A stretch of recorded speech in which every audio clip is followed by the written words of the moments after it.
reading. So reading is slightly different when it comes to academic and general. Here, if you look at reading for academic, it's for general audience. It's for common audience. Anyone can answer that. But when it comes to general training, it is for specific audience. Someone who's got some professional experience, someone who's got some professional exposure. Okay, you will have one detailed logical argument, and here you will have two work-related situations. That's what I said. It's a work-related. You can't give it to an academic because they are not experienced. Reading. Okay, do we know that there are three types of reading? We know that, but we don't know that. Right? First is skimming, scanning, and reading for detail. Does anyone know what is skimming? What is scanning? Reading for detail, everybody understands. It's self-explanatory. You know it? So, yes. Reading is starting and ending of a paragraph to understand what's... Almost close, but not only the start and end, because you'll miss out the body of the paragraph. See, scanning is something like you're looking for a particular detail. Probably you're looking for a particular time, a particular name. You're scanning it. Skimming is you're giving quick reading. Basically to understand the gist of it, not going through the entire thing, but just skimming it fast. We'll discuss about that. Reading, it's a 1 hour test, as you know. We have 3 sections and 40 questions in that. It basically tests your reading skills, and it doesn't test your knowledge. Basically you're reading something and you're just answering the questions which are put across to you. Some piece of advice for reading: read the questions first and skim the text. Okay, that's what I meant. Read the question and then quickly skim. Once you read the question, you know what you're looking for. Then skim the text, you'll find the answer there, instead of reading the entire thing. Look for a glossary of specialist or technical terms. Don't worry about words you don't know. You will not be asked, basically this is not a test where they test your knowledge. It's only going to test your English language skills. So everything is already given in the passage. So you don't have to worry about any technical terms or something that you don't know. Note the number of words allowed in your answer. This is again what I told you in listening also. If they ask you for an answer within 2 words, you have to give it in 2 words. Don't give it in 1 word or 3 words. Don't waste time on any one question you struggle on. Again, move on. You can do this later. You can deal with this later at the end of the test. Every question gives you 1 mark. For an IELTS 7 band, you can afford no more than 6 to 10 errors. So if you're targeting 7, please ensure that you're not making more than 6 to 10 errors. Okay? Okay, writing. How many of you think writing is the most difficult one? No? Writing is easy?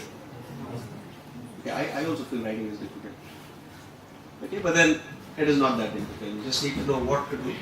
I'm sure you'll be able to do better. We will have 2 tasks in this, task 1 and task 2.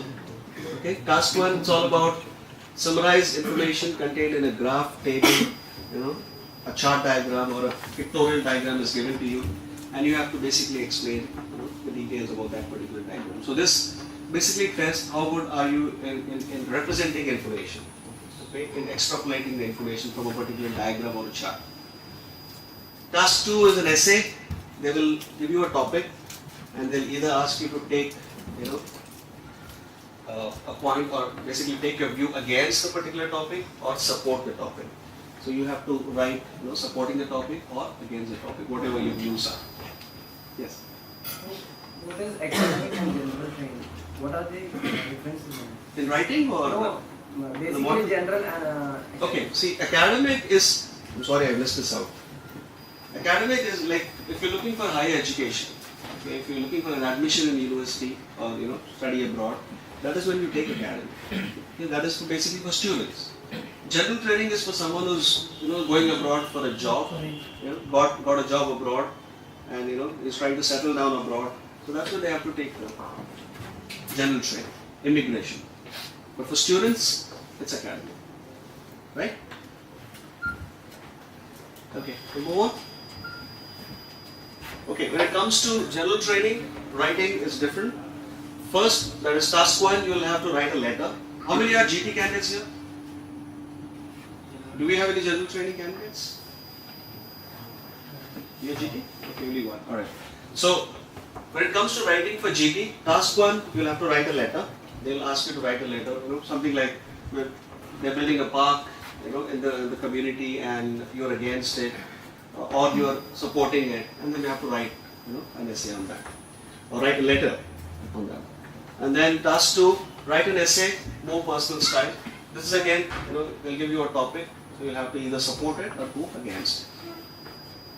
Okay, now what are they looking at when it comes to your writing test? Task achievement, which is a response, basically whatever task is given to you, have you accomplished that? That is 25% of the weightage. Coherence and cohesion, again that's relevance to the topic, and how good are you in connecting the points or connecting the joints. That is coherence and cohesion, that's 25%. Lexical resource, again, as we discussed, is the variety of vocabulary you have. So that carries 25% of the weightage. Grammatical range and accuracy. So how good are you with your grammar and how accurate are you with your words or your sentences or your argument. So that carries another 25%. Okay, if we discuss this in a little detail, task achievement, how well the response addresses the requirements of the task using the right format. Whether the overview captures the main trends, differences or stages, how fully the key features are presented and highlighted using the data. That's what I said.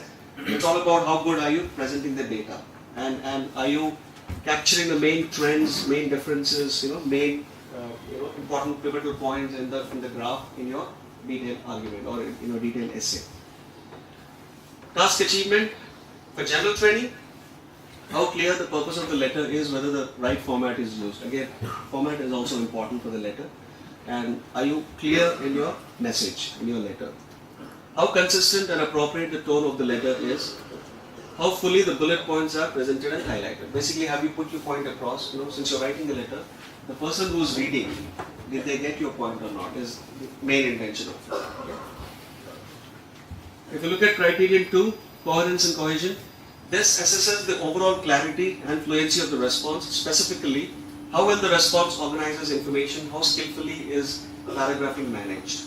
Okay, so how well the response was managed, and did you manage it skillfully or not? How logically information or ideas are sequenced, is there a progression? Okay, that's coherence. So how logically have you put your information on the paper? How well cohesive devices like connectives, pronouns and conjunctions are used. So these are basically, we know all this, conjunctions, pronouns, we know all this. Okay. This is a part of the grammar, right? So how well have you used those in connecting the ideas, connecting the sentences? To make conception and reflection relationship between and within sentences clear, cohesion. Okay.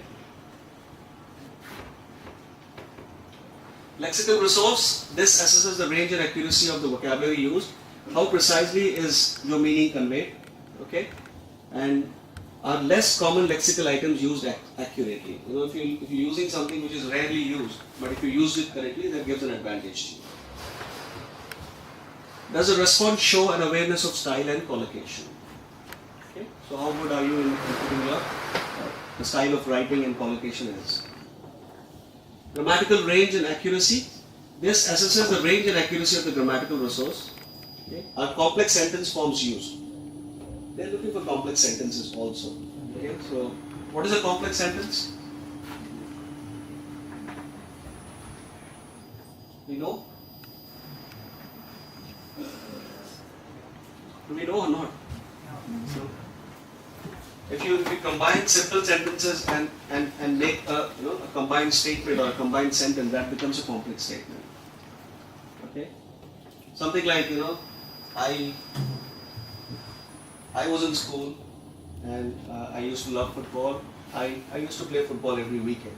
So if you put it in one sentence, when I was in school, I used to love football, which I still do, and I used to play football every weekend, which was very fun learning. So that's a complex sentence. Something like that. Okay? Does the response contain complex structures? Again, same thing. How accurate is the grammar? Is punctuation used effectively? What is punctuation?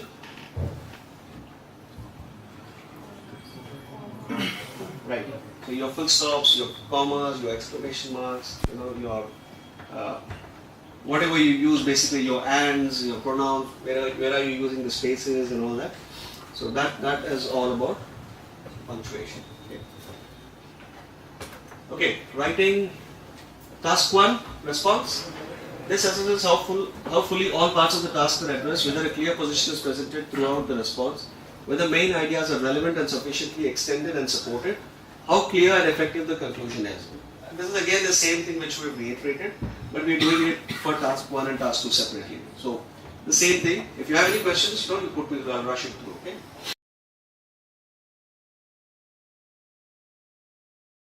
Benefit you. Take English classes or other formal tuition which you are already doing. Okay. Focus on specific aspects of language and identify recurring errors. So this is something that your trainer can help you as to, letting you know where are you committing a mistake and where are you lacking behind.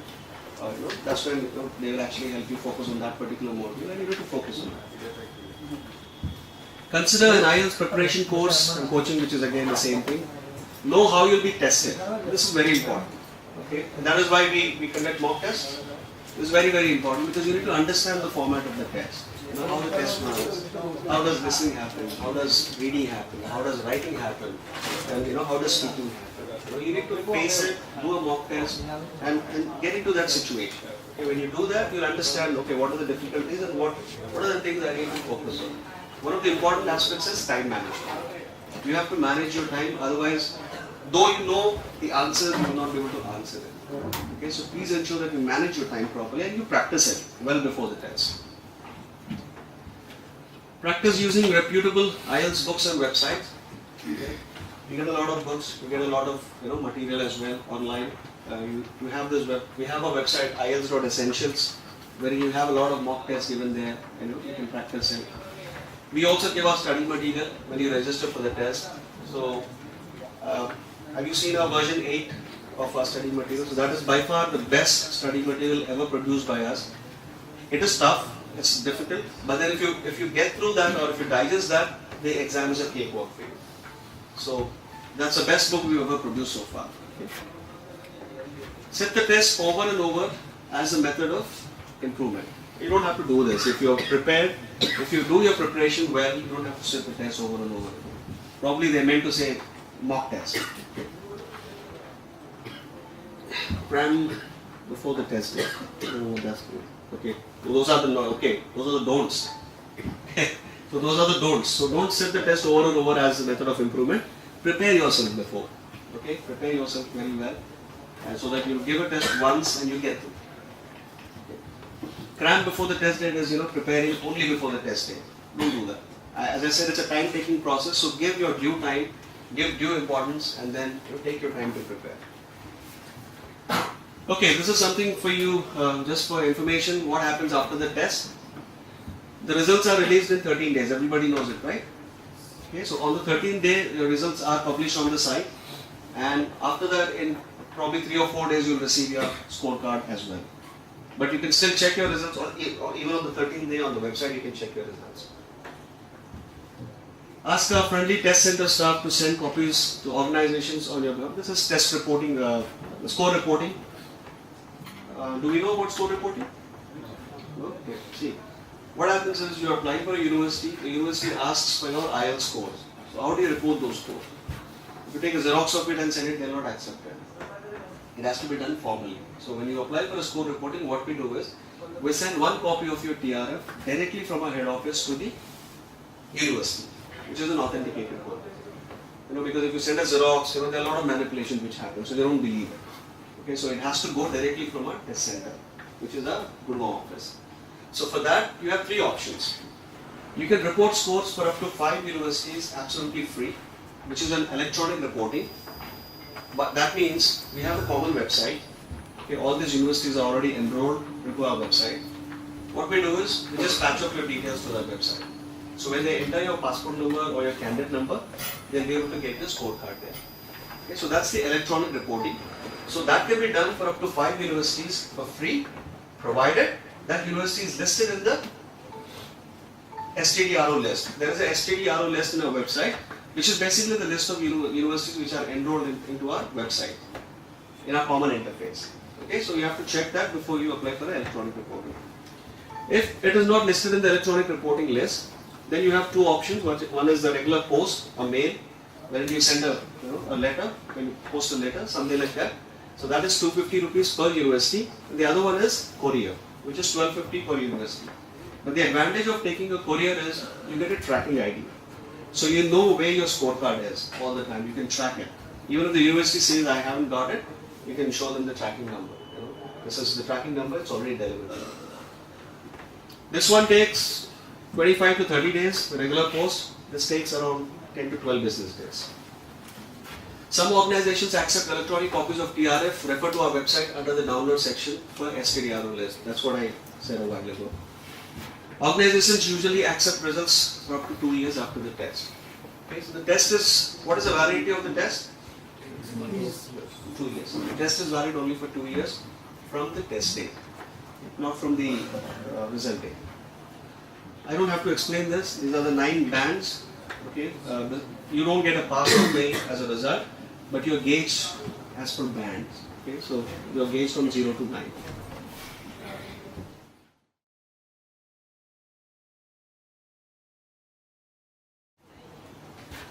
Okay, we have a huge network. We have 22 IDP offices plus a Gurgaon head office, and we have 1,302 test dates in a year. So those are the number of tests that we conduct in a year. We have 39 testing locations where you can take a test. That's our email ID. That's our common customer service email ID. This is a toll-free number if you want to jot it down. For any query, you can reach out to them. But before that, we are here. Aju is here for you locally, and if he is not able to resolve, I am there. So, as I said, there are no barriers in our hierarchy. We are very transparent. You can reach out to them.